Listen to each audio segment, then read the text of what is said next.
85 parts work in unison to generate maximum suction. A bag that lets in the air, but locks away the dust.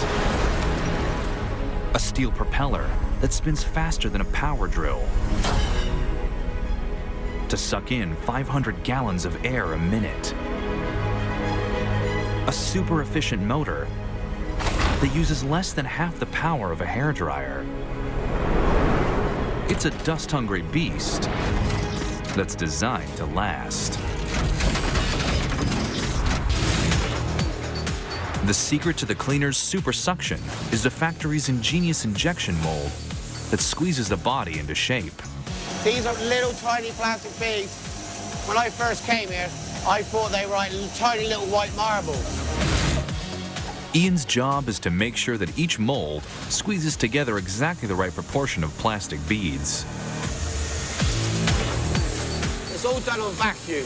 You can hear it kicking in now. One of the machines is cooling. If Ian gets the numbers right, the cleaners should be perfect. Get them wrong, and hundreds will be destined for the trash can. So Ian uses injection molding machines to create an airtight body with ferocious suction. Sensors call in the correct volume of beads, which the mold melts and squeezes together. So they get fed in, and then when they get the injection unit, then they're turned into molten plastic under high temperatures, about 180 to 220 degrees, around that area. Two molds form the drum unit, a base that holds the dust bag, and a lid that holds the motor. A rubber seal makes sure that the joined-up unit is leak-free. The perfectly sealed body gives maximum suction. But what stops the motor from overheating inside it?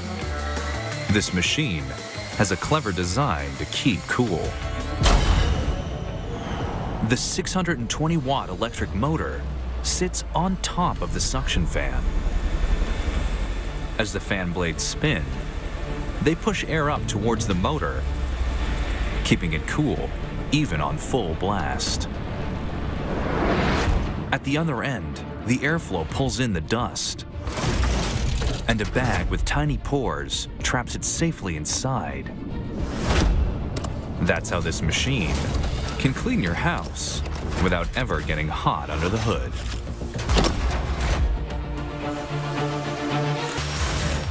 Kevin checks the motor of every cleaner that leaves the line. Just want to make sure the seal's nice and tight between the drum and the lid.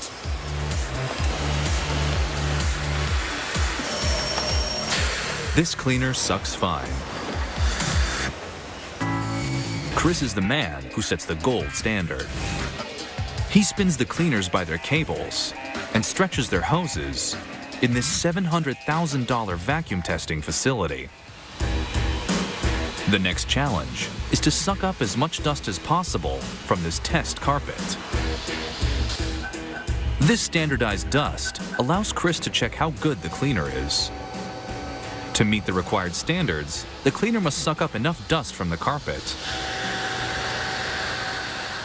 So now we're stopped, we're just going to weigh the bag to see how much dust he's picked up.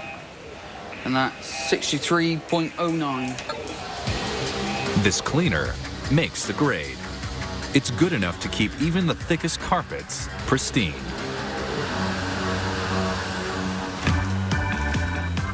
Millions of vacuum cleaners are sold globally each year. They eat up millions of tons of dust and make living rooms the world over just that little bit nicer.